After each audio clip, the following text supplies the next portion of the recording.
لله رب العالمين والصلاة والسلام على أشرف المرسلين سيدنا محمد وعلى آله وصحبه أجمعين. أما بعد، السلام عليكم ورحمة الله وبركاته. Alhamdulillah, kita akan mulakan majlis memperpanjang umur kita. Maka supaya Allah Subhanahu wa taala membuka hati dan minda kita untuk memahami hadis-hadis Nabi Muhammad sallallahu alaihi wasallam. Semoga Allah Subhanahu wa taala mengilhamkan kepada kita pemahaman dan keazaman untuk mengamalkan nasihat dan juga tujuan ajar baginda Rasulullah. Ala dunia kun sala syamala khairuddin wal akhirah wa ila hadratin Nabi Muhammad sallallahu alaihi wa alihi wasallam. Al-Fatihah.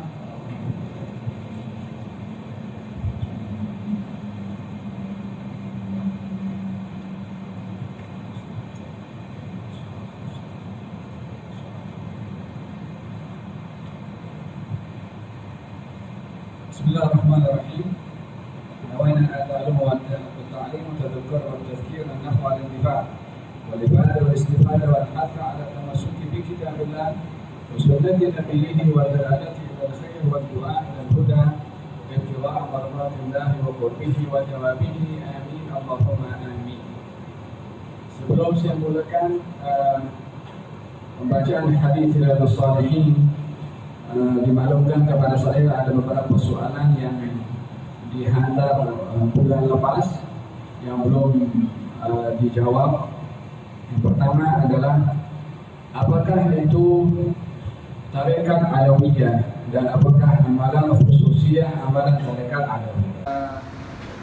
Pembacaan hadis Riyadhus Shalihin dimaklumkan kepada saya ada beberapa soalan yang dihantar bulan lepas yang belum dijawab. Yang pertama adalah apakah itu tarekat Alawiyah dan apakah amalan khususiyah amalan tarekat Alawiyah. Tarekat itu diambil daripada kata bahasa tariq atau tariqah yang artinya jalan. Ianya adalah perumpamaannya adalah mirip dengan adanya madhab di dalam fiqh. Hanya saja di dalam tasawuf ada istilahnya tariqah. Seperti mana madhab itu adalah merupakan wasilah untuk kita memahami maksud ayat dan juga maksud hadis mengikut apa yang disyarahkan oleh tuan empunya madhab.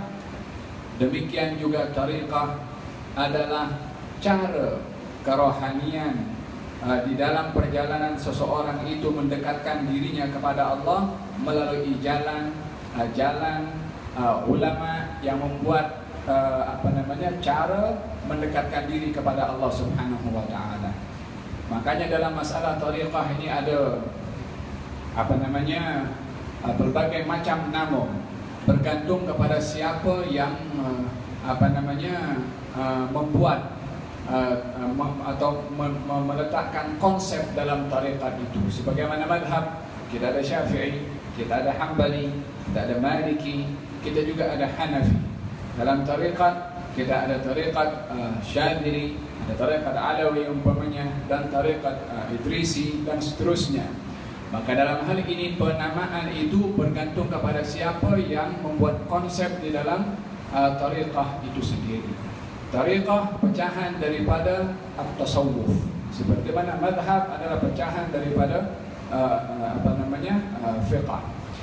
Intinya, baik itu madhab, baik itu tariqah, apapun namanya, dasarnya, kaedahnya, tiangnya adalah Al-Kitab wa Sunnah. Kitab yakni Al-Quranul Karim, As-Sunnah hadis Nabi Muhammad sallallahu alaihi wasallam.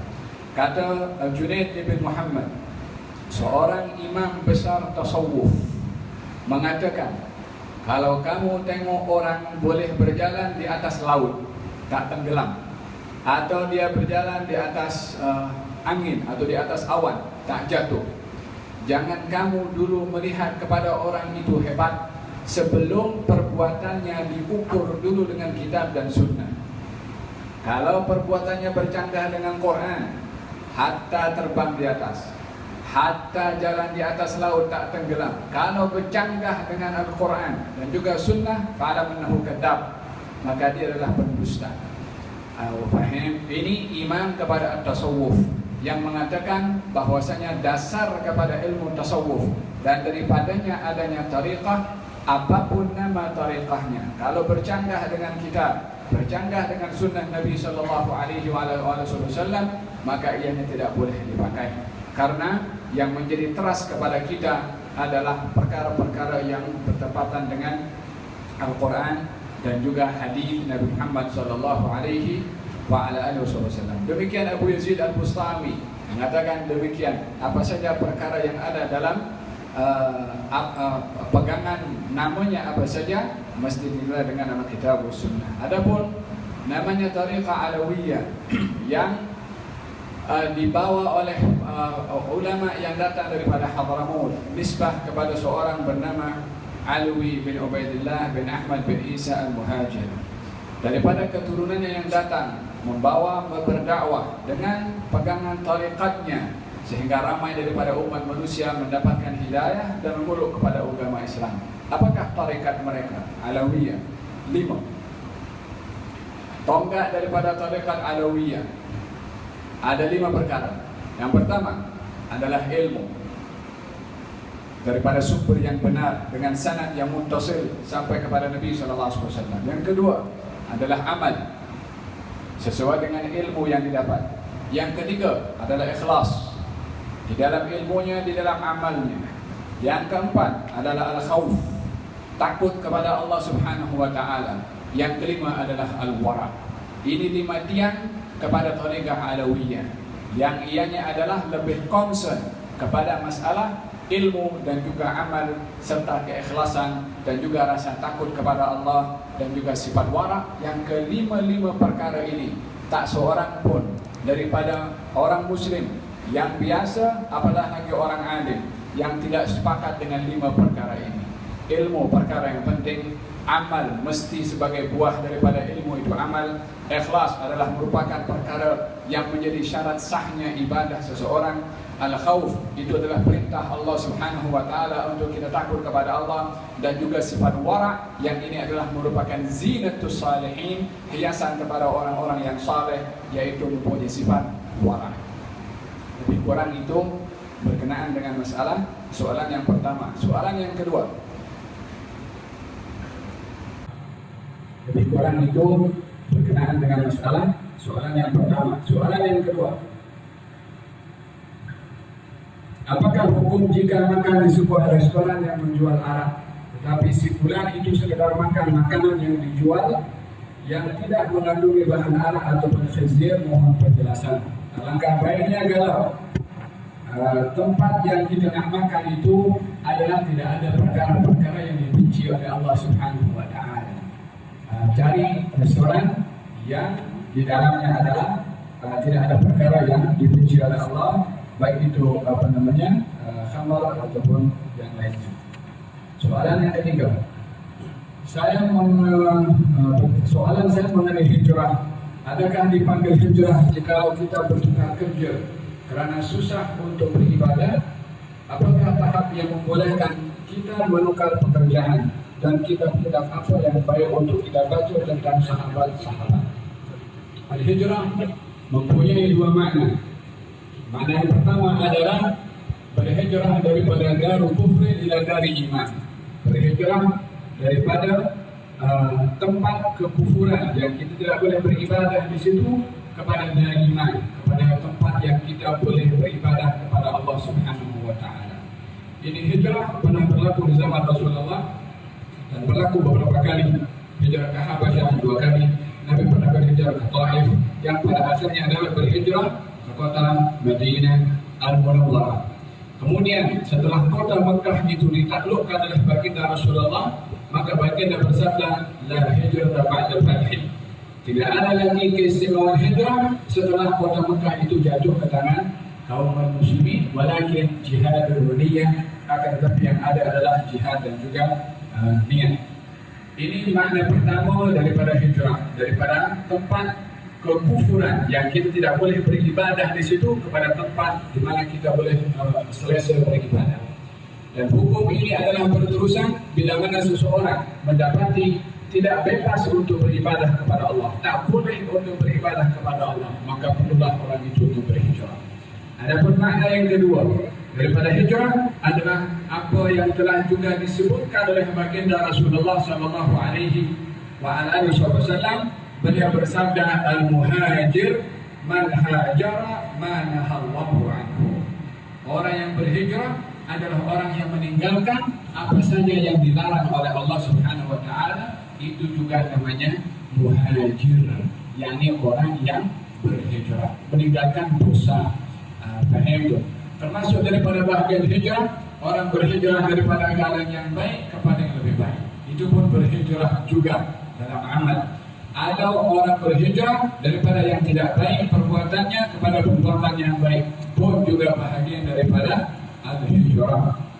Nah, apakah tahap yang membolehkan kita menukar pekerjaan? Selagi pekerjaan yang kita yang sumbernya itu adalah halal, selagi pekerjaan kita itu tidak menghalang kita melakukan kefarduan kepada Allah Subhanahu wa taala, maka pekerjaan itu adalah boleh diteruskan. Selagi tidak ada perkara yang kita diminta untuk melakukan perkara yang dilarang oleh Allah, la ta'ata li makhluqin fi ma'siyati al-khaliq. Kita tidak boleh taat kepada makhluk yang taatnya kita bermaksiat kepada Allah Subhanahu wa taala. Ini adalah batasan sejauh mana kita boleh untuk tetap di tempat pekerjaan ataupun berhijrah. Dan kitab apa yang baik untuk dibaca tentang as-sahabah? Yang paling baik adalah kitab Hayatus Sahabah, tulisan Syekh Al-Kandahlawi. Namanya kitab Hayatu as-Sahabah. Wallahu ta'ala alam. 3 soalan yang sudah saya bahaskan. Nanti kalau ada soalan yang lain boleh dihantarkan, dan insyaAllah dengan izin Allah kita jawab semampunya. Allahu a'lam. Kita beliau masalah ini jilid 1 bulan 15 tahun dalam Allah. Muka surat 65, muka surat 65 hadis yang ke-6. السادس عن ابي اسحاق سعد بن ابي وقاص مالك بن الوليد بن عبد المناف بن زهره بن كلاب بن مره بن كعب بن زهير بن قريش الزهري رضي الله عنه احد العشره من رسول لهم في الجنه قال: جاءني رسول الله صلى الله عليه وسلم يعودني عام حجة الوداع من وجع اشتد بي، فقلت: يا رسول الله إني قد بلغ لي من الوجع ما ترى، وأنا جبال ولا يرثني إلا ابنة لي، أفتصدقت بثلث مالي؟ قال: لا. قلت: فالشطر يا رسول الله؟ فقال: لا. قلت: فالثلث يا رسول الله؟ قال: الثلث والثلث كثير أو كبير، إنك أن تذر ورثتك أغنياء خير من أن تذرهم عالة يتكففون الناس، وإنك لن تنفق نفقة تبتغي بها وجه الله إلا أجرت عليها حتى ما تجعل في امرأتك. قال: فقلت: يا رسول الله أخلف بعد أصحابي؟ قال: إنك لن تخلف فتعمل عملا تبتغي به وجه الله إلا ازددت به درجة ورفعة، ولعلك لن تخلف حتى ينتفع بك أقوام ويضر بك آخرون. اللهم أغفر لأصحابي هجرتهم ولا تردهم على أعقابهم. لكن البائس سعد بن خولة يرثي له رسول الله صلى الله عليه وسلم أن مات بمكة. متفق عليه. كلام dari Abu Ishaq, yakni Sa'ad bin Abu Waqqas, yakni Malik bin Wahid bin Abd Manaf bin Surah bin Kilab bin Murrah bin Ka'ab bin Lu'ay al-Qurashi az-Zuhri radhiyallahu anhu, yaitu salah satu dari 10 orang yang diberi kesaksian akan memperoleh syurga radhiyallahu anhum. Katanya, Rasulullah sallallahu alaihi wasallam datang padaku untuk menjengukku pada tahun haji wada, yakni haji Rasulullah sallallahu alaihi wasallam yang terakhir dan sebagai haji pamitan, kerana kesakitan yang menimpa diriku. Lalu saya berkata: Ya Rasulullah, sesungguhnya kesakitanku ini telah mencapai sebagaimana keadaan yang Tuhan ketahui, sedang saya adalah seorang yang berharta dan tiada yang mewarisi hartaku itu melainkan seorang putriku saja. maka itu apakah dibenarkan sekiranya saya bersedekah dengan 2/3 hartaku? Beliau menjawab, tidak dibenarkan. Saya berkata pula, separuh dari hartaku ya Rasulullah. Beliau bersabda, tidak dibenarkan juga. Saya berkata lagi, 1/3 bagaimana ya Rasulullah? Beliau bersabda, ya, 1/3 boleh, dan 1/3 itu sudah banyak atau besar jumlahnya. Sesungguhnya jikalau engkau meninggalkan para ahli warismu dalam keadaan kaya, maka itu adalah lebih baik daripada engkau meninggalkan mereka dalam keadaan miskin, meminta-minta pada orang ramai.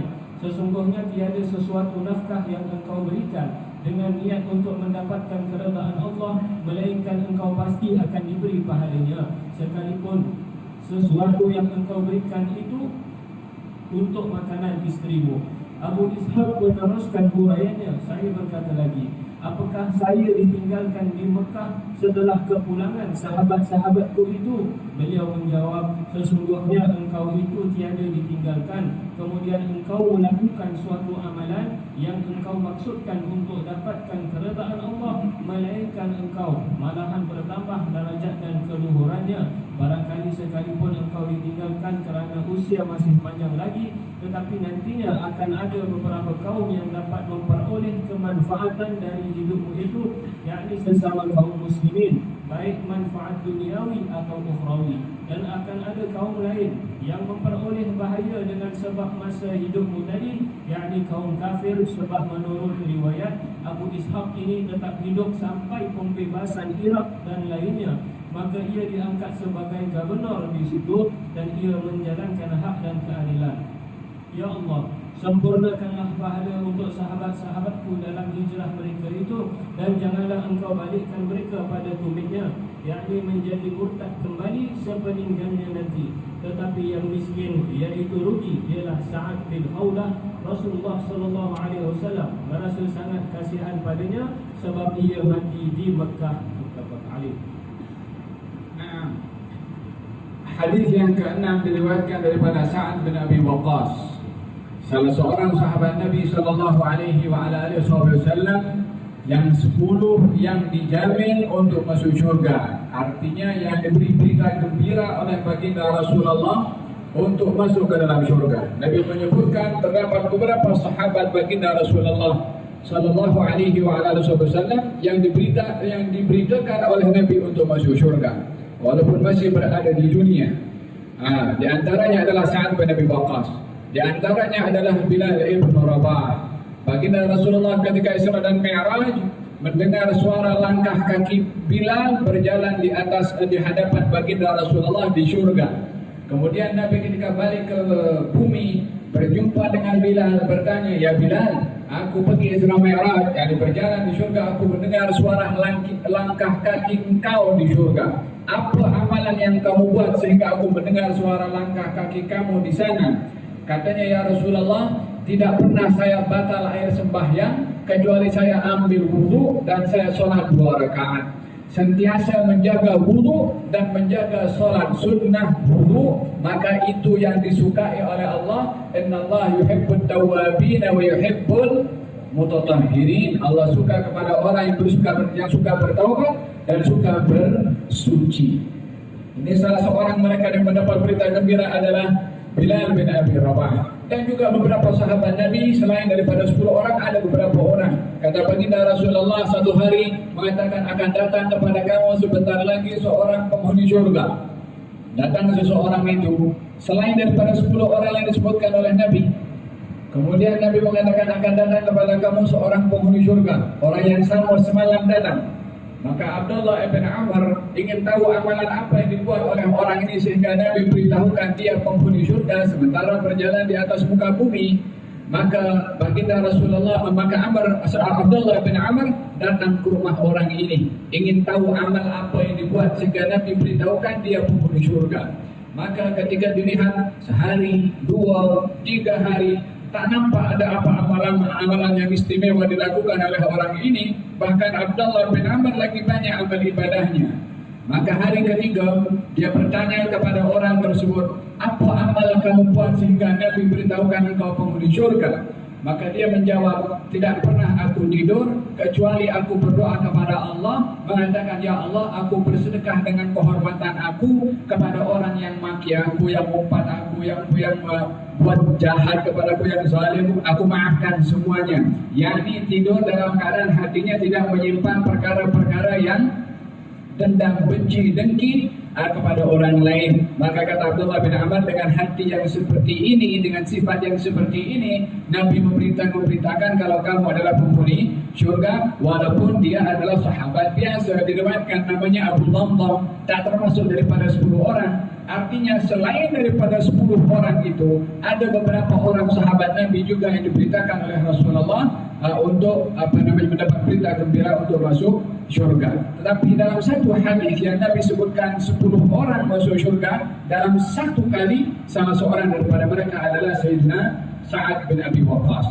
Sa'ad bin Abi Waqqas adalah salah seorang yang awal man rumiya fil Islam, orang pertama yang memanah di dalam agama. Dan beliau ini, Sa'ad bin Abi Waqqas, terkenal dengan jitu, yakni tepat kalau di dalam memanah. Dan di antara bahagian sunnah riyadhah adalah berlatih untuk memanah. Alimu awladakum as-sibahata wal rimayata wa rukubil khair.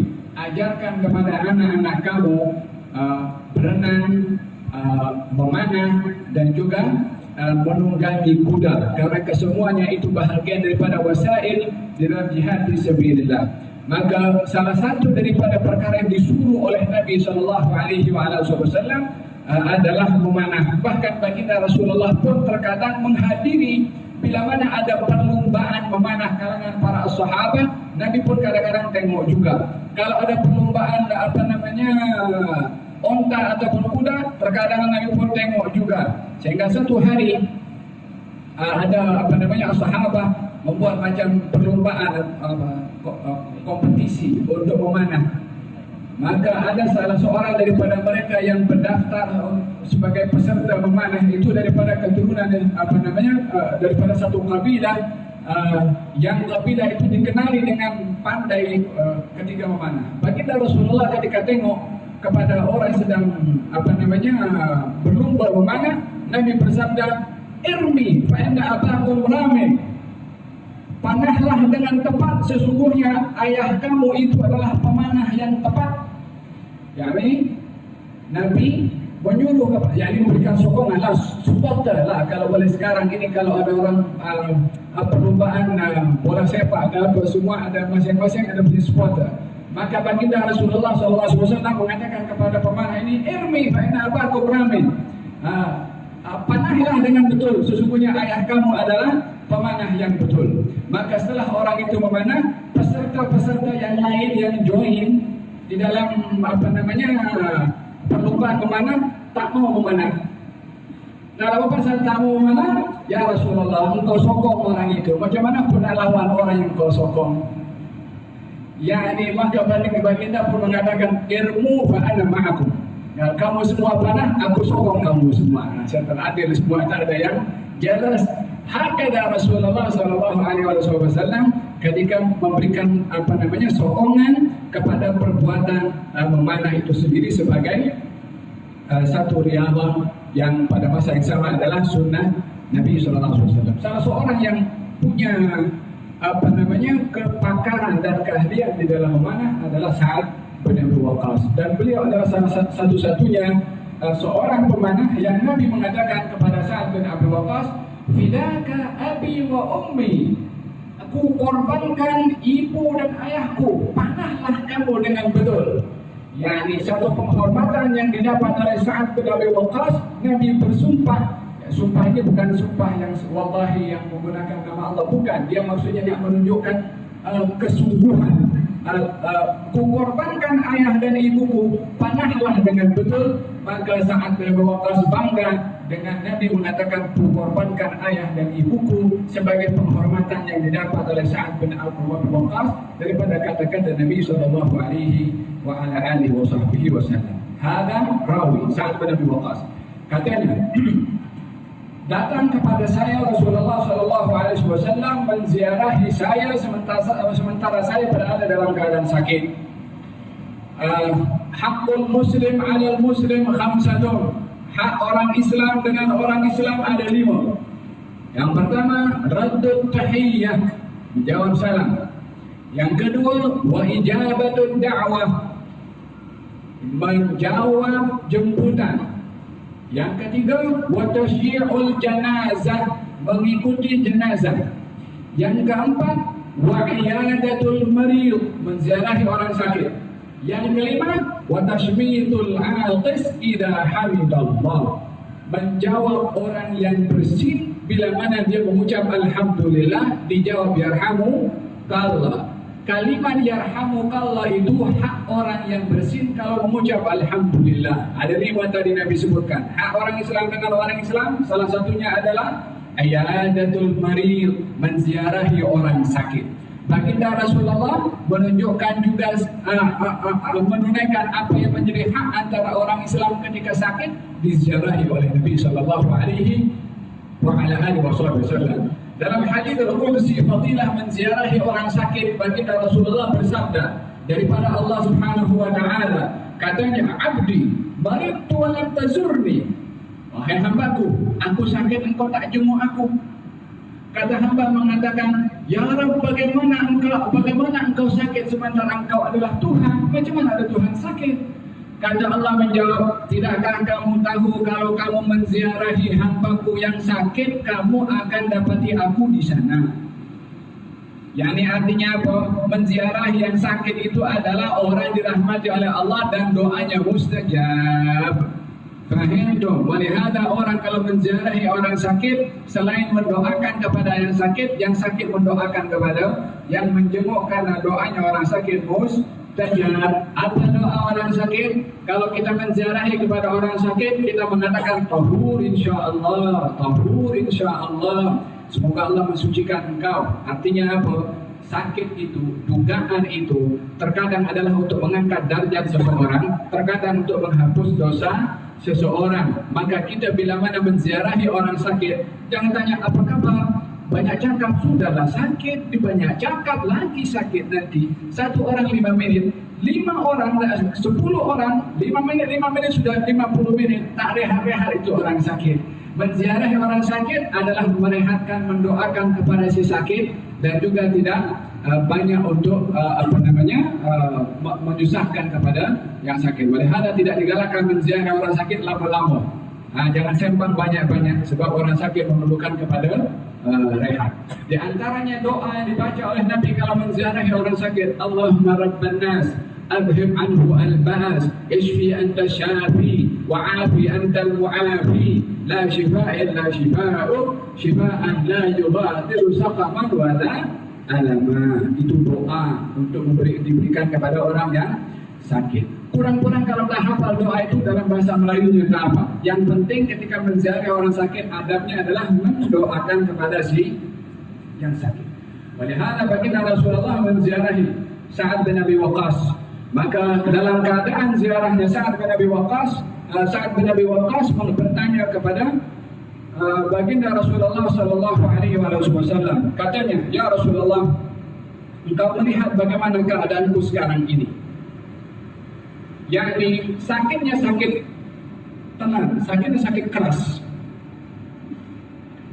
Kata-kata Sa'ad bin Abi Waqqas itu bukan komplain kepada Nabi ataupun tidak riba dengan dugaan yang diberikan oleh Allah Subhanahu wa taala. Perlu diperhatikan bila mana seseorang berada dalam keadaan sakit, ianya tidak boleh menyalahkan Allah dengan mengatakan, "Kenapa kau duga aku macam ini? Apa kurangnya aku dalam beribadah kepada engkau?" Ini orang tidak sopan kepada Allah Subhanahu wa taala. Ini orang tidak tahu rahasia dugaan Allah Subhanahu wa taala. Tak boleh komplain. Adapun untuk mengucapkan okey, tak apa, selagi tidak bersifat komplain. Komplain itu maksudnya tidak riba dengan ketentuan dugaan yang Allah berikan, karena tak seorang pun di dunia ini yang tak diduga oleh Allah Subhanahu wa taala. Kalau Sayyidina Umar bin Khattab radhiyallahu anhu mengatakan, "Saya kalau diduga oleh Allah dengan dugaan, saya akan tengok daripada 4 perspektif." daripada 4 sudut. Kalau tak kena kepada 4 ini, aku anggap itu dugaan nikmat. Musibah dianggap nikmat oleh Sayyidina Umar bin Khattab pasal imannya hebat, imannya tinggi. Maka melihatnya dengan cara yang berbeza. Apa katanya? Kalau aku diduga oleh Allah dengan dugaan yang tidak menyentuh akidah, tidak menyentuh keimanan, tidak terganggu gugat keimanan aku, maka aku anggap dugaan itu adalah nikmat. Pasal apa? Aku punya iman tidak dikacau, tidak diganggu. Yang kedua, musibah kalau menimpa kepada aku, ada musibah yang lebih besar, tapi aku tak kena yang lebih besar, terkena dengan musibah yang kecil. Orang kehilangan handphone lebih kecil berbandingkan orang kehilangan kereta. Orang kehilangan motosikal lebih kecil berbandingkan dengan yang lebih besar daripada itu. Kiaskan apa saja musibah yang kena kepada kita, ada tak musibah yang lebih besar? Bagi Sayyidina Umar, kalau aku diduga dengan musibah ada yang lebih besar, aku anggap musibah itu nikmat karena aku tidak kena yang besar itu.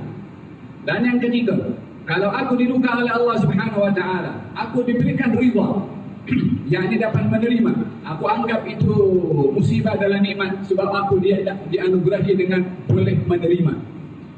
Sebab apa? Tak semua orang itu diduga oleh Allah boleh menerima, dan tak sedikit orang menyalahkan Allah Subhanahu wa taala ketika dirinya menghadapi satu keadaan yang sempit ataupun berat dugaannya sehingga mudah untuk menyalahkan Allah Subhanahu wa taala. Kalau aku diberi penerimaan ridha, aku anggap musibah itu nikmat. Dan yang keempat adalah kalau aku tidak diharamkan untuk mendapatkan ganjaran dengan aku riba menerima musibah tersebut, aku anggap musibah itu adalah nikmat. Faham dong? Maka dengan demikian, Sa'ad bin Abi Waqqas ketika memberitahukan berat sakit aku ini bukan komplain, tetapi tujuannya adalah kalau aku meninggal dunia, aku nak tanya beberapa perkara yang terkait dengan harta aku karena sakit aku ini mungkin membawa kepada kematian, bukan komplain. Faham dong? Maka kata Sa'ad bin Abi Waqqas mengatakan kepada Rasulullah sallallahu alaihi wasallam, "Ya Rasulullah, sesungguhnya engkau melihat bagaimana keadaanku sekarang ini, yakni sakitnya yang begitu berat. Wa ana dhumalin, saya ini adalah orang yang berharta. Wa la yarithuni illa ibnatun li, tidak ada ahli waris saya kecuali seorang anak perempuan." Dikatakan namanya anak tersebut adalah Aisyah. Kemudian, apa atasaddaqu bi thulutsai mali? Bolehkah saya, wahai Rasulullah, akan sedekahkan 2/3 harta saya sebagai amalan sedekah saya, dan 1/3-nya saya bagi kepada ahli waris. 2/3 untuk sedekah, yakni bagikan kepada fakir miskin, wala dibagikan kepada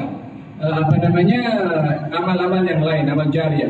Kata baginda Rasulullah, tak boleh. Sa'ad bin Abi Waqqas, kalau begitu setengah, 1/2. Kata baginda Rasulullah, tak boleh. Kalau begitu 1/3. Kata Sa'ad bin Abi Waqqas, tengok, pertama yang nak diserahkan adalah yang paling banyak, 2/3. Nabi kata tak boleh. Setengah, tak boleh. 1/3, kata baginda Rasulullah, al-thuluts wal-thuluts kathir. Okey, 1/3 itu pun maksimum. Itu pun maksimum. Dalam hal ini bercerita berkenaan dengan masalah warisan dan bercerita tentang masalah pentingnya wasiat. Adapun wasiat adalah perlu dilakukan oleh setiap orang yang beriman kepada Allah Subhanahu wa taala untuk mempunyai wasiat yang di situ dicatat perkara-perkara yang terkait dengan dirinya, baik berkaitan dengan harta ataupun selain daripada harta. Baginda Rasulullah sallallahu alaihi wasallam bersabda, "Man mata ala wasiyatin mata ala sunnah." Barang siapa yang meninggal dalam keadaan meletakkan wasiat, ada wasiat yang diletak disimpan, maka dia meninggal dalam keadaan sunnah, yaitu dalam keadaan baik. Abdullah bin Umar radhiyallahu anhu meriwayatkan bahwasanya tidak sepatutnya seseorang itu, seorang muslim, tidur 2 malam tanpa meletakkan wasiatnya di sebelahnya, yakni tanpa ada wasiat yang sudah dicatat. Seorang muslim mesti mempunyai wasiat, mungkin terkait dengan hartanya, hutang piutangnya, baik hutang dirinya kepada orang atau hutang orang kepada dirinya, ataupun zakat yang belum ditunaikan, ataupun kafarah, ataupun apa saja yang terkait dirinya dengan Allah Subhanahu wa Ta'ala. Kalaupun tak ada apa-apa terkait hutang orang, tak ada dirinya dengan orang yang tak punya hutang, tak ada sama sekali duit yang ditinggalkan, perlukah untuk berwasiat? Na'am. Apa yang nak diwasiatkan kalau tak ada kaitan dengan harta? Walaupun dalam wasiatnya itu tertulis, saya Fulan bin Fulan mewasiatkan kepada keluarga saya dan sahabat-sahabat saya untuk bertakwa kepada Allah Subhanahu wa Ta'ala dalam keadaan rahasia dan terang-terangan. Wassallallahu ala sayyidina Muhammadin wa alihi wasallam. Tetap ini bahagian daripada wasiat. Pentingnya seseorang ada wasiat karena itu adalah bahagian daripada adat kepada seorang yang beriman. Demikian kata baginda Rasulullah sallallahu alaihi wasallam. Ada berkenaan dan wasiat itu bahagian daripada hak si mati untuk ditunaikan oleh orang yang hidup. Dalam hadis Nabi sallallahu alaihi wasallam, beliau bersabda, ketika ditanya oleh seorang sahabat Nabi, "Ya Rasulullah, masihkah ada sisa bakti anak kepada orang tuanya yang sudah meninggal dunia?" Kata baginda Rasulullah, "Ada." Apakah perbuatan yang boleh dilakukan oleh seseorang kalau dibuat dapat ganjaran bakti kepada orang tuanya seakan-akan orang tuanya masih hidup walaupun sudah tidak ada, nak berbakti kepada orang tua yang sudah wafat? Ada amalannya wahai Rasulullah? Kata Nabi, ada. Apa itu? Ad-du'a'u lahuma, mendoakan kepada orang tuanya yang meninggal dunia. As-salatu alaihima, dan mengimamkan solat kepada orang tuanya kalau meninggal dunia. Makanya dalam hal ini orang tua kalau meninggal dunia yang lebih layak untuk menjadi imam adalah anaknya. Kecuali kalau anaknya akan serahkan kepada sesiapa yang dianggap lebih utama, itu adalah hak anak untuk menyerahkan kepada siapa yang dipilih oleh anak. Sebab anak yang lebih berhak. Yang ketiga, wa infadu ahdihima, menunaikan apa yang telah dipesankan ke orang kedua orang tuanya, yakni wasiat. Apa yang dicatat dalam wasiat itu hendaklah ditunaikan oleh anaknya. Dan yang keempat adalah wasilatul rahim allati la tasilu illa bihima, menyambung tali silaturahim yang tidak dapat disambung kecuali melalui keduanya. Sahabat ayah, sahabat ibu yang meninggal dunia orang tuanya, sahabat-sahabatnya itu adalah disambung balik. Amalan ini bahagian daripada bakti anak kepada kedua orang tuanya. Ini adalah berkenaan dengan masalah al-wasiyah yang merupakan hak si mati untuk ditunaikan. Yang terkait dengan harta, maka maksimum adalah 1/3 sahaja. Bila mana ada orang yang berwasiat daripada hartanya untuk diserahkan kepada sesiapa sahaja lebih daripada 1/3, maka yang sah itu 1/3, selebihnya bergantung kepada persetujuan daripada ahli waris. Kalau ahli waris setuju, silahkan. Ahli warisnya ada 5, 1 tak setuju, berapa haknya? Yang 1 itu diberikan, selebihnya boleh diagihkan seperti mana menjadi wasiat kepada orang yang meninggal dunia itu. Intinya wasiat adalah mesti ditunaikan bila mana berkaitan dengan harta, tidak melebihi daripada 1/3 kecuali dipersetujui oleh ahli waris. Rahim untuk hal berkenaan dengan masalah al-wasiyah. Kemudian berkaitan dengan masalah warisan. Kata baginda Rasulullah, kenapa melarang Sa'ad bin Abi Waqqas untuk menginfakkan hartanya 2/3 ataupun setengah? Kenapa dilarang oleh Nabi? Kata baginda Rasulullah, ya Sa'ad, kamu meninggalkan ahli keluarga kamu berkecukupan harta dengan harta yang kamu tinggalkan lebih baik daripada kamu biarkan mereka miskin atau minta-minta kepada orang lain. Hadis ini juga mengisyaratkan tentang pentingnya untuk memberi perhatian kepada ahli keluarga, khususnya kepada mereka yang paling rapat dengan orang itu, anak, istri ataupun kerabat yang terdekat. Maka dalam hal ini seseorang mengambil peran dan mereka adalah didahulukan berbandingkan kepada yang lain. Dalam hadis dikatakan al-muta'addi fi shadaqah kamaniha, orang yang dia melampaui batas dalam bersedekah macam dia tak bersedekah. Macam mana melampaui batas? Orang lain dibagi, keluarganya kedekut sangat dia nak bagi kepada keluarganya. Keluarganya, ahli kerabatnya miskin, tak dibantu, orang lain dibantu. Ini orang yang berbuat macam itu, yang mengabaikan ahli keluarganya saat dirinya tahu kalau ahli keluarganya adalah memerlukan kepada bantuan, tak dibantu, orang lain dibantu, macam dia tak bersedekah, kata baginda Rasulullah sallallahu alaihi wasallam. Walaupun kerabat itu, kan baginda bersabda, orang bersedekah kepada kerabat itu adalah dia dapat dua ganjaran, ganjaran sedekah dan ganjaran tali silaturahim. Kalau datang seorang perempuan bernama Zainab. Zainab ini istrinya kepada Abdullah bin Mas'ud. Zainab ini orang kaya. Sementara Abdullah bin Mas'ud keadaannya adalah miskin. Zainab mempunyai harta dan ingin berzakat. Maka kata Abdullah bin Mas'ud, daripada engkau bagi kepada orang zakat itu, baik bagi kepada aku, karena aku layak menerima zakat. Katanya. Kata Zainab mengatakan, engkau suami aku. Kata Abdullah bin Mas'ud mengatakan diperbolehkan. Kata Zainab mengatakan, aku kena tanya dulu Rasulullah. Tanya kepada sumbernya ilmu, tak sembarangan. Datang kepada Rasulullah, jumpa dengan Bilal, penjaga pintu. Kata Zainab mengatakan, Bilal, aku nak tanya soalan, sampaikan kepada Rasulullah, tapi jangan bagi tahu kalau aku yang tanya. Kata Bilal datang kepada Rasulullah, bagi tahu, ya Rasulullah, seorang perempuan di hadapan pintu bertanya, apa hukum memberikan zakat kepada suami? Kata baginda Rasulullah, siapa yang bertanya? Padahal tadi dipesan, jangan bagi tahu. Tapi yang tanya adalah Rasulullah. Bilal bijak. Kata Bilal, Zainab. Tapi tak diberitahu Zainab siapa. Sebab Zainab pun juga ramai, tak diberitahu Zainab yang mana satu. Tapi Nabi lagi bijak. Kata Nabi, Zainab yang mana satu? Bilal tak boleh nak tidak. Kalau Zainab istrinya Abdullah bin Mas'ud. Dalam hal ini, Bilal tidak dikatakan dia menyalahi janjinya kepada Zainab untuk tidak beritahu. Memang pun dia tak beritahu, tapi kan Nabi yang tanya, dia tak boleh tak beritahu sebab Nabi yang tanya.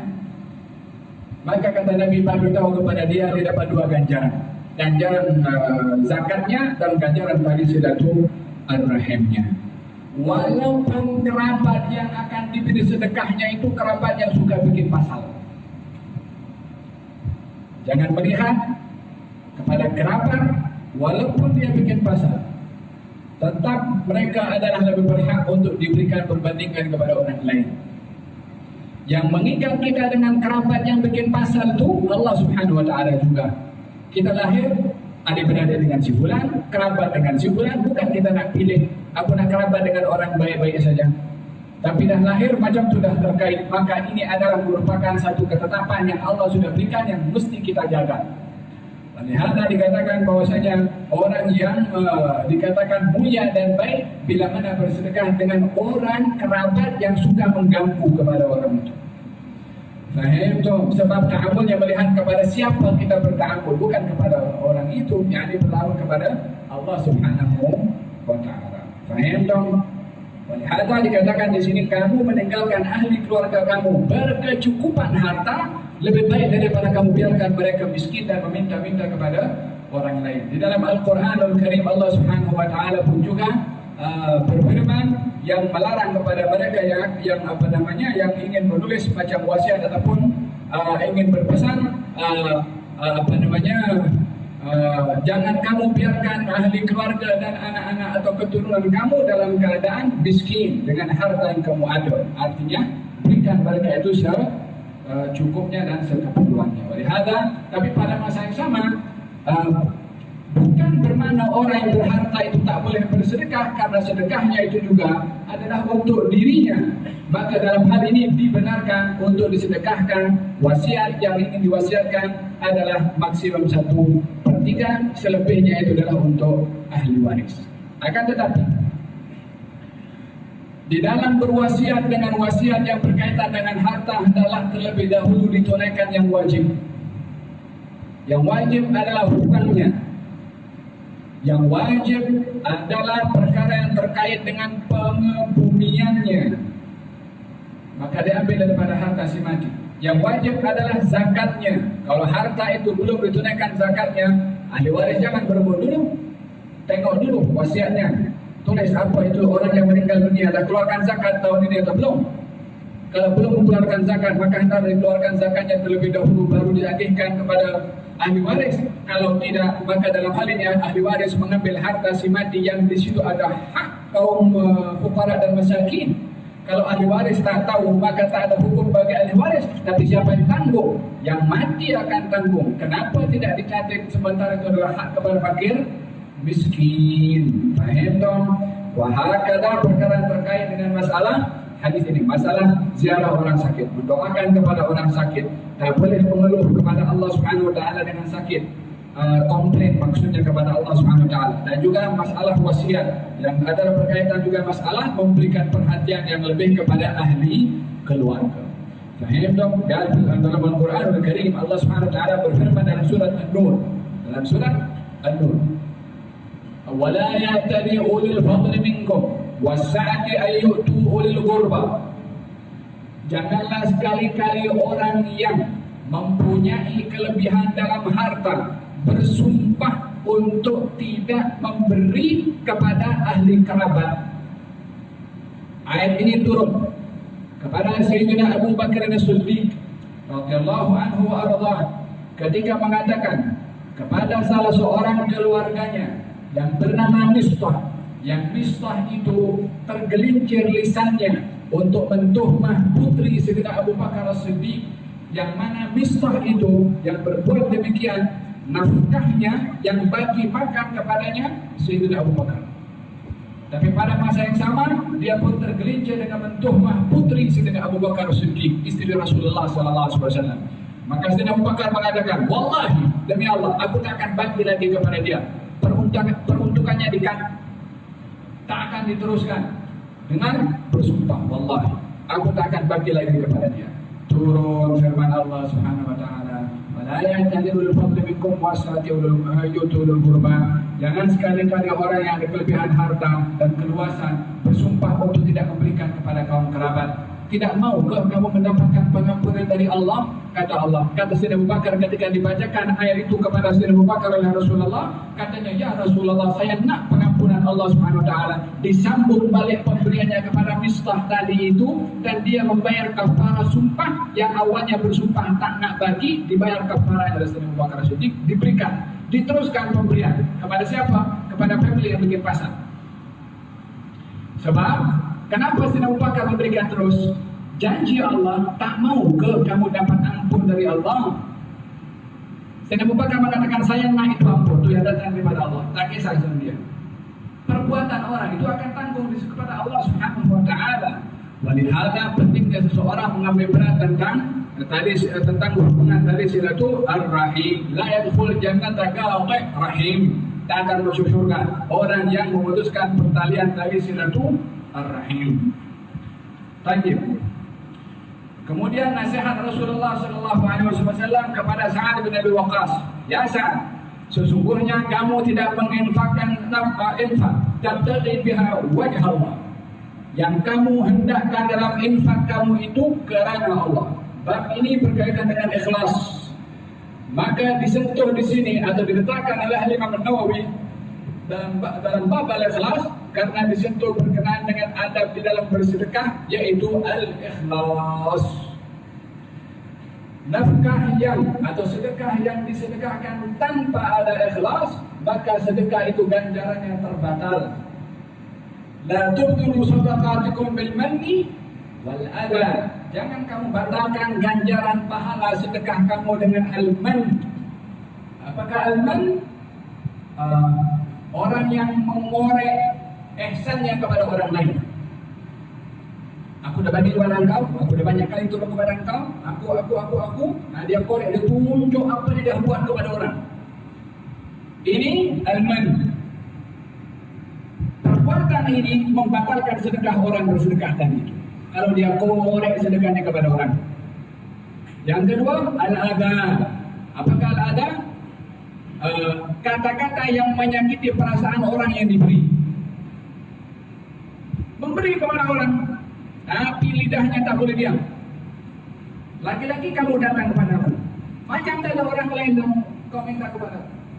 Disakiti perasaan orang yang meminta. Ini kata-kata membatalkan ganjaran sedekah tadi.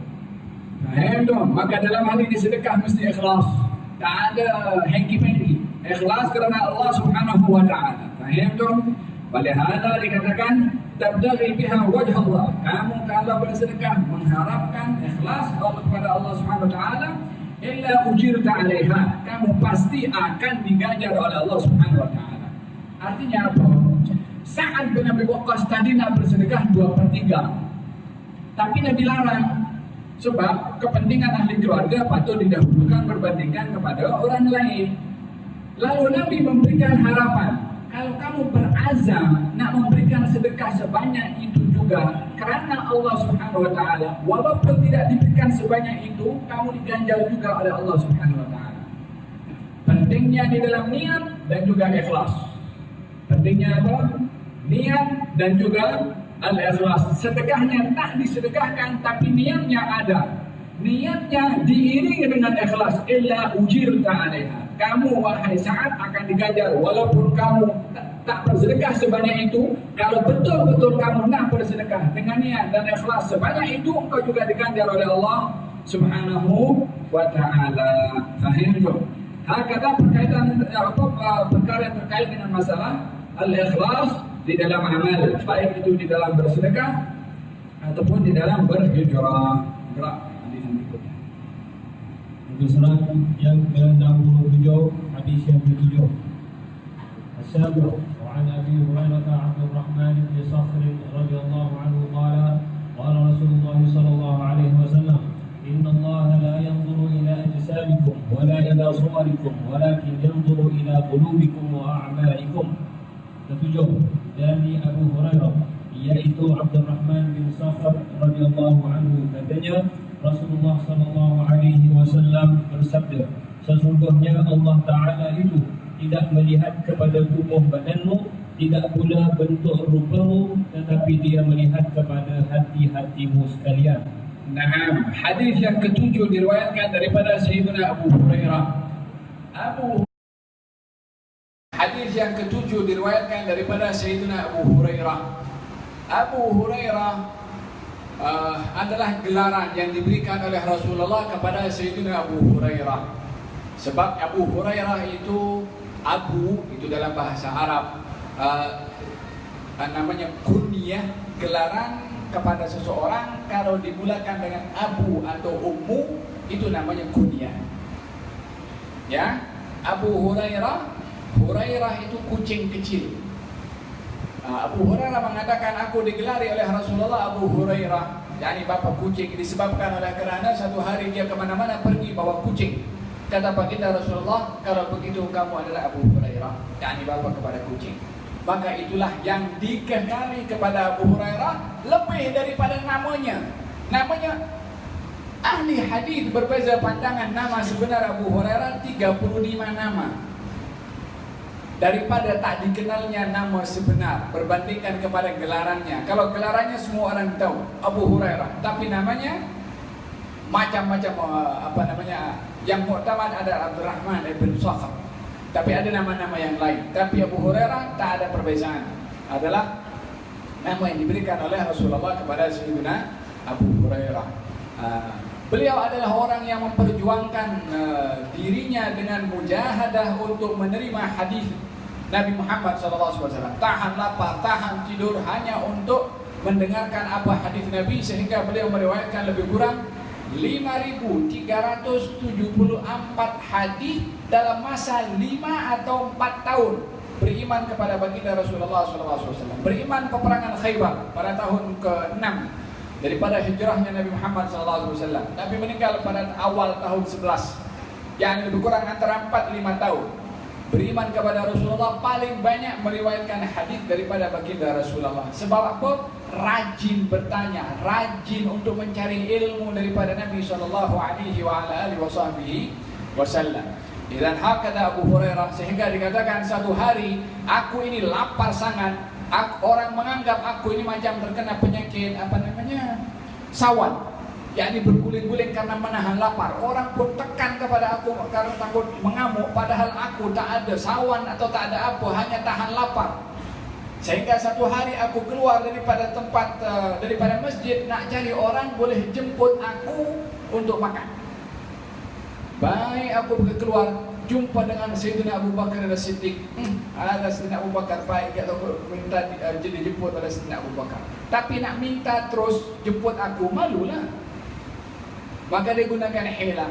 Dia tanya satu soalan. Katanya, aku sangat tahu jawaban itu soalan. Aku tanya saja.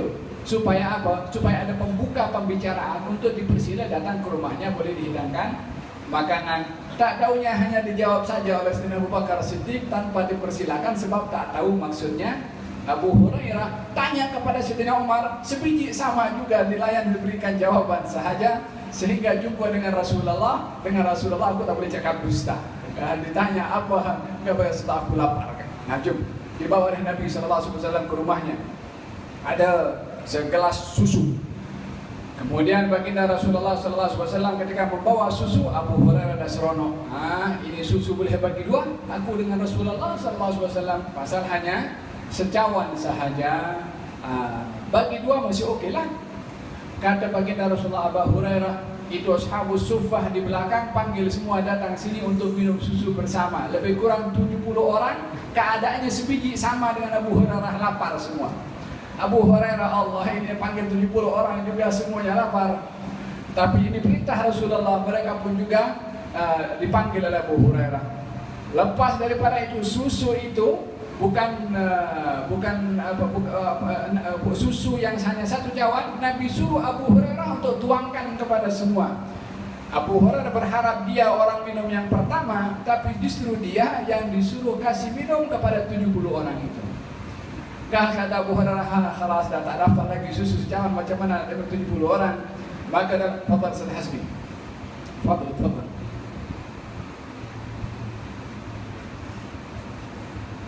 Maka kata Sayyidina Abu Hurairah radhiyallahu anhu warda,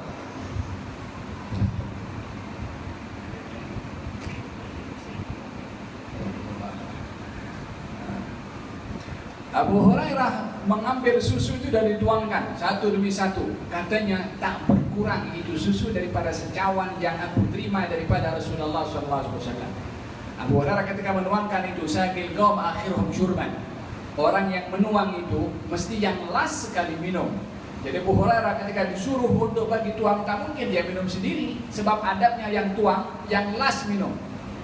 Maka dituang tak berkurang, kata Abu Hurairah, sampai giliran tak ada yang tersisa kecuali Rasulullah dan Abu Hurairah yang belum minum. Kata baginda Rasulullah, siapa lagi yang belum? Abu Hurairah. Kata, ada aku dengan engkau saja wahai Rasulullah. Kata baginda Rasulullah, minumlah wahai Abu Hurairah.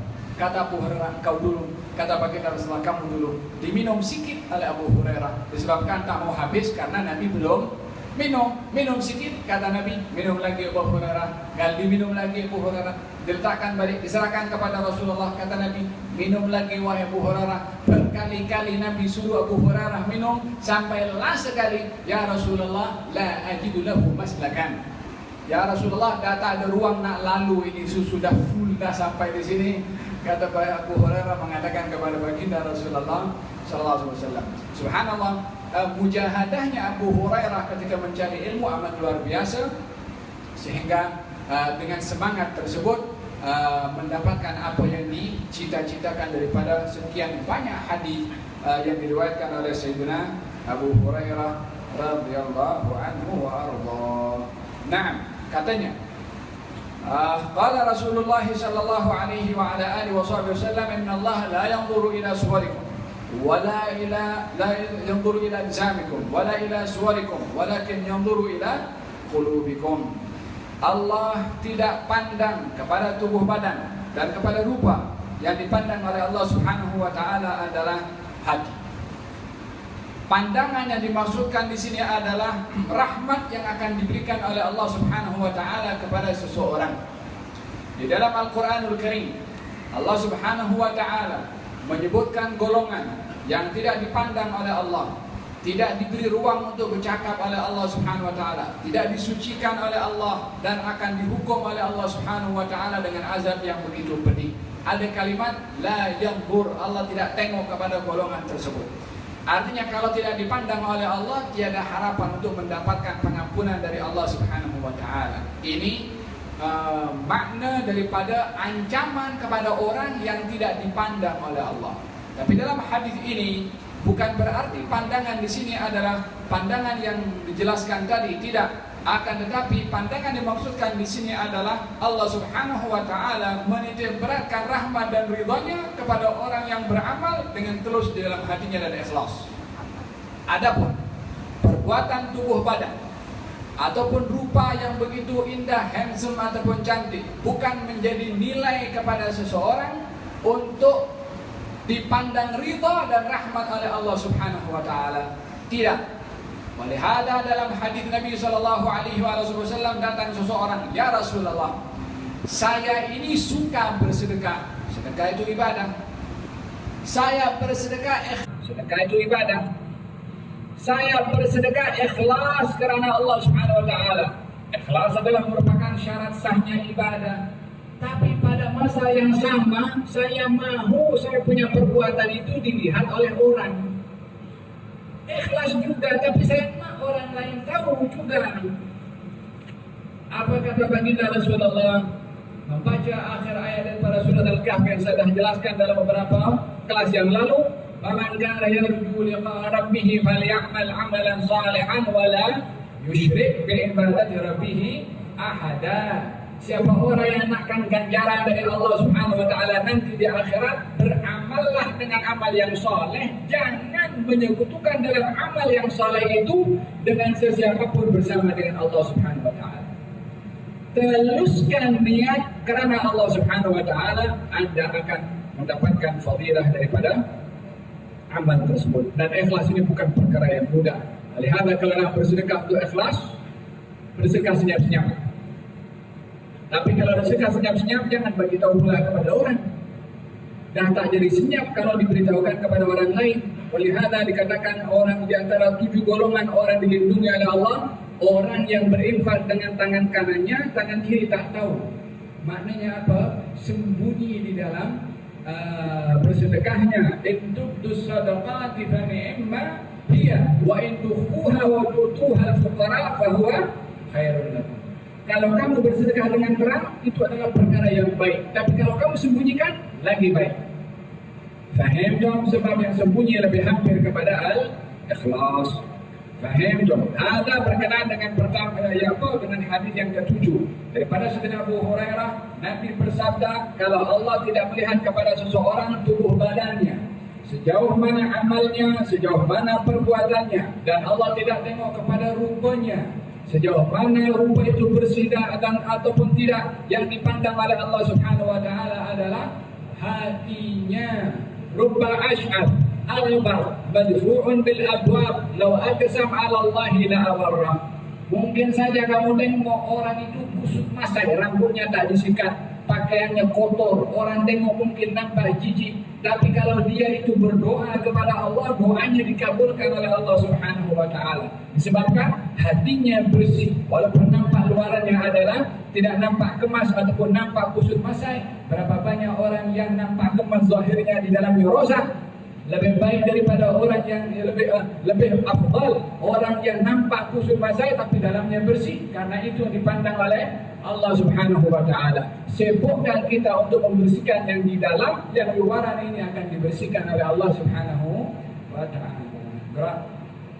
Hadis yang ke-8, al-thaminu wa an Abi Musa Abdullah bin Qais al-Ash'ari radhiyallahu anhu qala su'ila Rasulullah sallallahu alaihi wasallam 'an ar-rajuli yuqatilu shaja'atan wa yuqatilu hamiyatan wa yuqatilu riya'an ayyu dhalika fi sabilillah. Faqala Rasulullah sallallahu alaihi wasallam man qatala litakuna kalimatullahi hiya al-'ulya fa huwa fi sabilillah. Dari Abu Musa yakni Abdullah bin Qais al-Ash'ari radhiyallahu anhu katanya, Rasulullah sallallahu alaihi wasallam ditanya perihal seseorang yang berperang dengan tujuan menunjukkan keberanian, ada lagi yang berperang dengan tujuan kesombongan, ada yang bererti kebencian, ada pula yang berperang dengan tujuan pameran, menonjolkan diri kepada orang lain. Manakah yang termasuk di dalam jihad fi sabilillah? Rasulullah sallallahu alaihi wasallam menjawab, barang siapa yang berperang dengan tujuan agar kalimat Allah, agama Islam itulah yang luhur, maka ia disebut jihad fi sabilillah.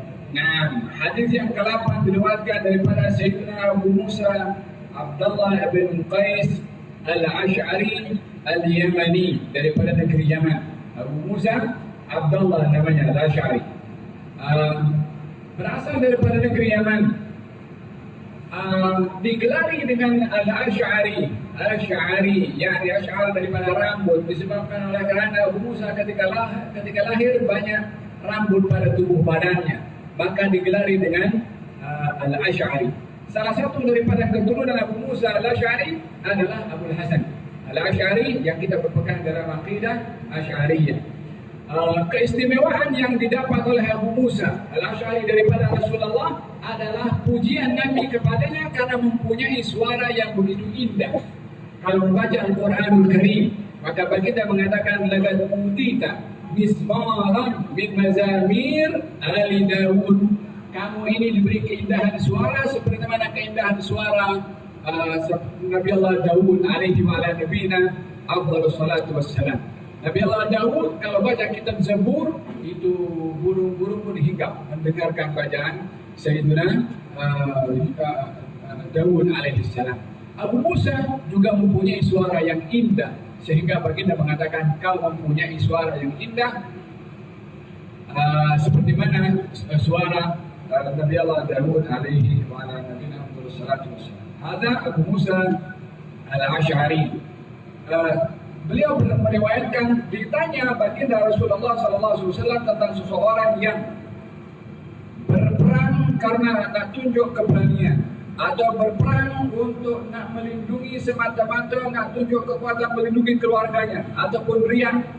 Yang mana satu daripada kesemuanya itu yang dianggap jihad fisabilillah? Kata baginda Rasulullah SAW, barang siapa yang berperang dengan tujuan untuk menegakkan kalimat Allah, yakni agama Allah, kalimat tauhid, yang ianya adalah merupakan kalimat tertinggi, maka ianya fisabilillah. Mesti di dalam perbuatan apa saja, termasuk daripada jihad, matlamatnya adalah untuk mengangkat agama Allah Subhanahu wa ta'ala. Adapun di dalam matlamatnya adalah untuk kepentingan kelompoknya, untuk kepentingan pegangannya, untuk kepentingan grupnya, maka apa saja selain daripada kerana Allah, maka amal tersebut tidak dianggap sebagai satu amal ibadah yang diterima oleh Allah Subhanahu wa ta'ala. Melihat dalam satu peperangan baginda Rasulullah SAW melihat seorang itu yang masuk ke tengah-tengah pasukan musuh, masuk ke dalam dengan begitu gigih dan juga beraninya, maka baginda Rasulullah yang juga menyaksikan dan orang itu pada akhirnya gugur dalam peperangan itu. Kata sahabat mengatakan, hadiah lahul jannah, sungguh bertuah orang itu mendapatkan syurga. Ya Nabi Sallallahu, kata baginda Rasulullah, huwa finnar, dia berada dalam neraka. Katanya, hai, macam mana boleh berada dalam neraka wahai Rasulullah?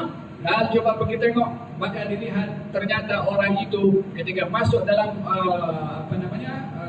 musuh hanya ingin mengambil satu barang harta yang disukainya, dan daripada harta itu disimpan di dalam di dalam tempatnya. Maka baginda Rasulullah SAW benar apa yang dikatakan oleh beliau, matlamatnya orang itu tadi adalah hanya semata-mata untuk mencari harta, sementara jihad adalah untuk menegakkan kalimat Allah Subhanahu wa ta'ala. Sampai sedemikian, bukan saya ingat dalam mukaddimah hadis yang saya ceritakan tentang 3 golongan yang dipanggil oleh Allah. Orang baca Quran, orang berilmu, dan juga orang yang bersedekah, dan juga orang berjihad di jalan Allah Subhanahu wa ta'ala. Orang yang berilmu dan baca Quran ditanya, apa kamu buat? Dia mengatakan, aku mengajar karena engkau. Yang baca Quran mengatakan, aku baca karena engkau. Allah berfirman, kamu dusta. Kamu membaca agar supaya orang puji suara kamu. Kamu mengajar agar supaya orang sanjung kamu dan puji engkau adalah orang yang adil. Orang pun dah puji engkau, maka dia dibawa ke neraka, dihukum oleh Allah Subhanahu wa ta'ala disebabkan Ketiadaan ikhlas, walaupun yang diajar ilmu hadis, yang diajar ilmu Quran, kalau tidak ada ikhlas maka tiada amal itu nilai di sisi Allah Subhanahu wa taala. Ikhlas ruhul amal, itu ikhlas ruh kepada amal. Tanpa ikhlas amal itu macam bangkai, macam bangkai yang tak ada ruhnya. Wahakadha perlunya seseorang itu mencari ikhlas di dalam amal. Carilah di dalam amal bukan kuantiti, akan tapi kualitas amal itu sendiri, yaitu al-ikhlas. Orang berjihad di jalan Allah ditanya, apa kamu buat? Kamu mengatakan aku jihad di jalan engkau. Kata Allah menjawab, kamu dusta. Wa taqulul malaikatu kadzibta. Malaikat pun mengatakan kamu dusta. Kamu berjihad agar supaya orang puji kamu adalah seorang pemberani pahlawan. Orang pun dah puji juga kepada engkau. Fasuhiba bihi ila nar, dicampakkan ke neraka juga, waliyadu billah. Ketiadaan ikhlas merosakkan amal apa saja, walaupun zahirnya amal tersebut adalah mulia di sisi Allah Subhanahu wa taala. Berat. Hadis yang ke-9 muka surat 68. At-Tasi' wa 'an Abi Bakrah Nufai bin al-Harith al-Thaqafi radhiyallahu anhu anna an-nabiy sallallahu alaihi wasallam qala idza iltaqa al-muslimani bi sayfayhima fal-qatil wal-maqtul fi an-nar. قلت يا رسول الله هذا القاتل فما بال المقتول قال إنه كان حريصا على قتل صاحبه متفق عليه. 9 daripada Abu Bakrah yakni Nufai bin Harith al-Thaqafi radhiyallahu anhu bahwasanya Nabi SAW bersabda, apabila dua orang muslim berhadapan masing-masing membawa pedangnya dengan maksud ingin membunuh, maka yang membunuh dan yang terbunuh sama masuk ke dalam neraka. Saya bertanya, ini yang membunuh patut masuk neraka, tetapi bagaimanakah halnya orang yang terbunuh? Yakni mengapa ia masuk neraka pula? Rasulullah SAW menjawab, kerana sesungguhnya orang yang terbunuh itu juga ingin sekali membunuh kawannya. Nah, hadis yang ke-9 adalah bercerita tentang hadis di mana seorang muslim dengan muslim yang lain berperang dengan mengangkat pedangnya. Maka kata baginda Rasulullah SAW, yang memegang pedang, yang membunuh dan yang dibunuh, kedua-duanya berada dalam neraka. Kata sahabat, ya Rasulullah, kalau yang membunuh di dalam neraka, memang betul, man qatala nafsan mu'minan muta'ammidan fajaza'uhu jahannam khalidan fiha wa ghadiballahu alaihi wa la'anahu wa a'adda lahu 'adaban 'azim. Orang yang membunuh seorang beriman dengan sengaja, maka balasannya adalah neraka jahannam khalidan fiha, kekal di dalamnya, wa ghadiballahu alaihi, Allah murka kepadanya, wa la'anahu, dan Allah melaknat kepadanya, dan juga akan diazab oleh Allah dengan azab yang amat pedih. Ini bunuh satu orang Islam, satu orang beriman dengan sengaja tanpa dengan sebab yang benar. Bagaimana kalau sekali yang meninggal adalah sampai sekian banyak orang? Berapa besar pertanggungjawabannya orang ini kepada Allah Subhanahu wa taala. Kalau yang membunuh memang jelas karena dosa itu besar, lalu bagaimana yang dibunuh? Kata Nabi, sebab yang dibunuh awalnya pun juga nak membunuh kepada yang membunuh. Dianggap perbuatan niat itu untuk melakukan pembunuhan juga sebagai satu amalan dalam hati yang juga dikira juga atau dihukum juga oleh Allah Subhanahu wa ta'ala. Al-Ashir, hadis yang ke-10 muka surat 69. Wa 'an Abi Hurairah radhiyallahu anhu qala qala Rasulullah sallallahu alaihi wasallam salatul rajuli fi jama'atin tazidu 'ala salatihi fi suqihi wa baytihi bid'an wa 20 darajah. وذلك أن أحدهم إذا توضأ فأحسن الوضوء ثم أتى المسجد لا يريد إلى الصلاة لا ينهزه إلى الصلاة لم يخطو خطوة إلا رفع له بها درجة وغض عنه بها خطيئة حتى يدخل المسجد. فإذا دخل المسجد كان في الصلاة ما كانت الصلاة هي تحبسه. والملائكة يصلون على أحدكم ما دام في مجلسه الذي صلى فيه يقولون اللهم ارحمه اللهم اغفر له اللهم تب عليه ما لم يؤذي فيه ما لم يحدث فيه.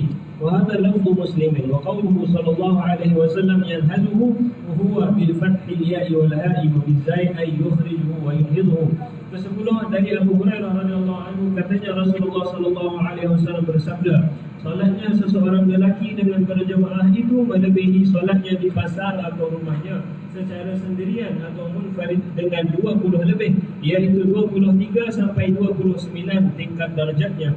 Yang sedemikian itu ialah kerana apabila seseorang itu berwuduk dan memperbaguskan cara wuduknya, kemudian mendatangi masjid, tidak menghendaki sesuatu melainkan hendak bersembahyang, tidak pula ada yang menggerakkan kepergiannya ke masjid itu kecuali hendak bersolat, maka tidaklah ia melangkahkan kakinya selangkah kecuali dinaikkan tingkatnya sederajat dan juga dilebur satu kesalahan daripadanya, yakni tiap langkah tadi sehingga ia masuk ke masjid. Apabila ia telah masuk ke dalam masjid, maka ia memperolehi pahala seperti dalam keadaan solat, selama memang solat itu yang menyebabkan ia bertahan di dalam masjid itu. Para malaikat juga akan mendoakan supaya seseorang dari kamu mendapat rahmatan Tuhan selama ia masih berada di tempat sembahyangnya di situ. Para malaikat itu berkata, Ya Allah, kasihanilah orang ini, wahai Allah, ampunilah dia, Ya Allah, terimalah taubatnya. Hal sedemikian ini selama orang tersebut tidak berbuat buruk, yakni berbuat-buat hal-hal keduniaan, mengumpat orang lain, memukul dan lain, dan juga selama ia tidak berhadas, yakni tidak batal wuduknya, muttafaq alaih. Dan yang tersebut di atas adalah menurut lafaznya Imam Muslim, sabda Nabi SAW, yanhazuhu dengan fathahnya ya dan ha serta dengan menggunakan zai, artinya mengeluarkannya dan menggerakkannya. Aywa, hadis yang terakhir daripada kelas pada hari ini daripada Abu Hurairah juga. Katanya menceritakan hadis Nabi Muhammad SAW beberapa perkara. Yang pertama berkenaan dengan salatul jamaah. Mazhab Imam Syafi'i mengatakan salatul jamaah itu adalah sunnah muakkadah. Dalam mazhab yang lain dikatakan wajib. Wahada dilihat daripada ganjaran yang diberikan oleh Allah Subhanahu Wa Taala kepada orang berjamaah adalah 27 darajat diberikan oleh Allah Subhanahu Wa Taala. Salatul jamaati tabdulu an salatul fardhi bi 27 darajat. Dalam riwayat yang lain 25 darajat. Orang salat berjamaah lebih baik daripada salat bersendirian 27 darajat. Dalam riwayat yang lain 25 darajat. Ambillah peluang untuk membiasakan diri untuk salatu al-jamaah. Fahimtum? Laisa al-musab man faraga al-ahbab, walakin al-musab man hurima al-thawab. Bukan orang yang kena musibah. Bukan orang kena musibah adalah orang yang ada ahli keluarganya meninggal dunia. Ini bukan musibah. Kalaupun musibah kecil saja, tapi musibah yang sebenar, orang yang diharapkan daripada kebaikan dari Allah Subhanahu Wa Taala. Dahulu di sebuah bandar di Hadramut sana, kalau ada orang mis terlepas daripada salatul jamaah, itu orang surau datang masjid, datang pergi ke rumah orang itu. Orang yang tak pergi salatul jamaah, apa katanya? A'adzamallahu ajrak wa ahsana azaa'a wa ghafara liman yajid. Apa itu? Dibacakan takziah. Bukan tahniah, takziah. Kepada siapa? Orang yang dia tak ambil pulang untuk solat jamaah, maka diucapkan takziah kepada orang tersebut. Sebab apa? Rugi kebaikan. Dan ini adalah sebenar-benar musibah kalau orang mengharamkan dirinya daripada kebaikan yang akan diberikan oleh Allah. Pergi ke masjid dengan ganjaran yang besar, langkah kakinya diganjar. Pergi ke masjid daripada itikaf, silaturahim dengan orang masjid, berada di rumah Allah, menjadi tamu Allah, diberi ganjaran salat berjamaah yang besar, tak nak pulang. Bukankah orang ini merugikan kepada dirinya sendiri daripada kebaikan yang Allah berikan? Dalam hadis ini Abu Hurairah meriwayatkan hadis Nabi SAW satu tentang fadilah salatul jamaah. Dia katakan afdalu salatul rajul fi baitihi illa al-maktubah. Sebaik-baik salat seorang lelaki itu adalah di rumahnya kecuali salat wajib digalakkan untuk dilakukan di dalam masjid. Makanya dikatakan salat jamaah seseorang itu lebih baik dari bila mana di masjid berbandingkan di pasarnya ataupun di rumahnya dengan beberapa lebih daripada 20 darajat. Kemudian katanya orang yang datang pergi ke masjid tidak ada matlamat kecuali untuk salat sahaja. Tidak melangkah satu langkah kecuali diangkat satu darjat, digugurkan satu dosa dan diberikan satu pahala. Darjatnya diangkat, pahalanya diberi satu, dosanya dihapuskan oleh Allah Subhanahu Wa Taala pada satu langkah. Inna nahnu nuhyil mauta wa naktubu ma qaddamu wa atharahum.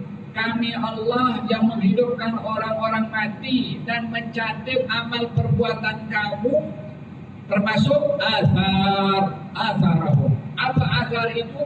Langkah kaki menuju ke masjid itu juga dicatat oleh Allah Subhanahu wa ta'ala. Walihada salah seorang sahabat Nabi daripada keluarga Bani Salamah yang dia berada di agak pinggiran kota Madinah, kemudian berazam nak jual rumah. Tujuannya nak beli rumah dekat dengan masjid. Baginda ketika mendengar mengatakan, Banu Salamah diarukum tuktabu atharukum. Banu Salamah, biarlah kamu kekal di sana. Sesungguhnya setiap langkah kaki kamu menuju ke masjid, Allah kasih ganjaran kepada kamu. Maka Banu Salamah tak jadi jual rumah. Hari-hari datang pergi ke masjid walaupun jauh, karena demi untuk meraih setiap langkah kakinya itu diganjar oleh Allah Subhanahu wa ta'ala. Orang lain begitu kepadanya, kalau begitu baik kamu beli keledai saja, supaya walaupun jauh senang sikit naik keledai. Katanya, aku tak nak naik keledai, aku nak jalan kaki supaya diganjar. Bila mana balik pun juga aku diganjar juga dengan berjalan kaki. Semangat para as-sahabah radhiyallahu anhum wa radhahum. Kita sekarang dengan keretanya, dengan motosikletnya senang pun juga nak pergi ke masjid, tapi semangat kita lemah, tak seperti semangatnya para as-sahabah. Moga-moga Allah kasih semangat ini, himmah ini supaya muncul lahir dalam hati dan jiwa kita untuk meraih kebaikan yang diberikan oleh Allah. Ini kebaikan tanpa syarat. Tak ada diberikan ni kalau latar belakangnya begini, tak dibuka ini sale dari Allah Subhanahu wa taala. Siapa saja yang mau. Kalau sale dalam hal keduniaan orang pada berebut semua, itu pun pakai duit. Allah punya sel tak pakai duit, kita perlu semangat saja, diberikan lebih dari oleh Allah Subhanahu wa taala daripada apa yang kita nak. Faham tak? Kita bermuamalah dengan Al-Karim, Al-Maha, yaitu Allah Subhanahu wa taala. Wa ni'mar rabbu rabbuna. Dan wahakala, kalau diangkat darjahnya, dihapus dosanya oleh Allah Subhanahu wa taala. Kemudian tidak masuk ke dalam masjid. Kalau masuk masjid jangan lupa dia i'tikaf. Orang yang beriktikaf di rumah Allah Subhanahu wa taala walaupun hanya sesaat, maka dia seakan-akan diganjar oleh Allah membebaskan hamba sahaya daripada keturunan Bani Ismail. Walaupun hanya sesaat, yakni sekadar orang perah susu. Kalau dia niat iktikaf di dalam masjid, sekarang kalau kita, saya tak tanya, tapi cakap dalam saja. Siapa daripada sekian ramai ini yang masuk dalam masjid iktikaf ketika masuk dalam masjid? Yang belum iktikaf, tanam di dalam sekarang mumpung ada berapa menit lagi kita nak habis ini supaya kita mendapatkan ganjaran dari Allah. Ini sale, ini pasarnya Allah, marketnya Allah Subhanahu wa taala, dan tak ada orang yang akan rugi bila mana berniaga dengan Allah Subhanahu wa taala. Faham tak? Niat iktikaf bila mana masuk ke dalam masjid. Kemudian kata baginda Rasulullah sallallahu alaihi wasallam, kalau masuk ke dalam masjid dan menunggu datangnya salat, selagi dia menunggu salat itu datang, malaikat akan mendoakan kepada orang tersebut, Allah rahmati dia, Allah ampunkan dia, Allah terimalah taubat orang ini. Subhanallah, malaikat mendekatkan dirinya kepada Allah dengan mendoakan itu orang tu, satu orang tu yang masuk dalam masjid tunggu datangnya salat. Mungkin dia orang biasa, mungkin dia pekerja biasa, mungkin dia bukan orang ahli dalam agama. Orang biasa saja datang ke masjid nak iktikaf, tunggu datangnya salat. Malaikat turun kasih doa, ya Allah ampunkan, rahmati orang ini, terimalah taubat orang ini. Yakni malaikat ingin dipandang rahmat oleh Allah dengan mendoakan hamba tu yang ada dalam masjid untuk iktikaf, tunggu datangnya waktu salat. Malaikat pun ambil peluang, ambil kesempatan daripada hamba itu karena ingin mendapatkan pemberian dari Allah Subhanahu wa ta'ala. Faham tu? Kalau malaikat saja mendekatkan dirinya kepada Allah dengan mendoakan hamba si fulan yang duduk di masjid itu, apakah lagi perbuatan yang dilakukan oleh hamba tersebut? Faham tu? Bukankah ini sel besar dari Allah Subhanahu wa ta'ala? Sel sangat besar. Faham tu? Ambillah peluang untuk berniaga dengan Allah Subhanahu wa ta'ala. Wal malaikatu yusalluna ala ahadikum ma dama fi majlisihi. Malaikat akan mendoakan kepada orang tersebut selagi orang itu berada di dalam masjid untuk menunggu datangnya salat, tapi dengan syarat lam yudhi, tak mengganggu orang lain, tak bercakap kotor, tidak bercakap hal keduniaan dalam masjid, zikir, baca Quran, kurang-kurang diam. Adapun di dalam masjid dicerita hal orang, di dalam masjid cerita tentang masalah fitnah, di dalam masjid cerita tentang masalah dia bergaduh dengan si fulan ataupun bermusuhan dengan si fulan, mengumpat keburukan orang lain. Kalau mengumpan di luar saja itu adalah hukumnya haram, apatah lagi mengumpan di rumah Allah Subhanahu wa taala. Bahkan menjual beli di rumah Allah saja dilarang, apatah lagi bercerita perkara yang haram di rumah Allah Subhanahu wa taala. Maka ini rumah Allah adalah ada protokolnya. Masuknya dengan kaki kanan, niat i'tikaf, perkara-perkara yang keduniaan tak boleh dicakapkan di dalam masjid. Hal-hal yang tak sesuai dengan masjid tak boleh dilakukan di dalam masjid demi menghormati rumah Allah Subhanahu wa taala. Ada syarat pertama. Syarat yang kedua adalah malam yuhdits, selagi dia tidak berhadas. Maknanya dalam keadaan berwudu sampai datangnya waktu salat. Kenapa? Orang dalam keadaan berwudu menunggu datangnya salat. Selama mana dia menunggu? Selama itu Allah bagi ganjaran seakan-akan dia salat. Dia tunggu 2 jam untuk datangnya waktu salat, 2 jam diganjar seakan-akan dia salat selama 2 jam. Orang tunggu salat salat asar, dia tunggu sampai maghrib 2 jam lebih. Selama dia menunggu seakan-akan rukuk sujud. Selama itu dia menunggu. Sebab apa? Orang yang menunggu datangnya waktu salat, selama dia menunggu diganjar oleh Allah seakan-akan dia melakukan as-salat. Walihada antara maghrib dengan isya, kalau tak ada kerja yang lain, duduk sana di dalam masjid, walaupun dengan kuliah, walaupun ada tazkirah, selama menunggu, selagi itu dia diganjar ganjaran orang yang salat kepada Allah Subhanahu wa taala. Walaupun dia tak salat, dapat ilmu, dapat etika, dapat salat juga. Wahakala pemberian yang besar diberikan oleh Allah Subhanahu wa taala. Wallahu taala alam bissawab.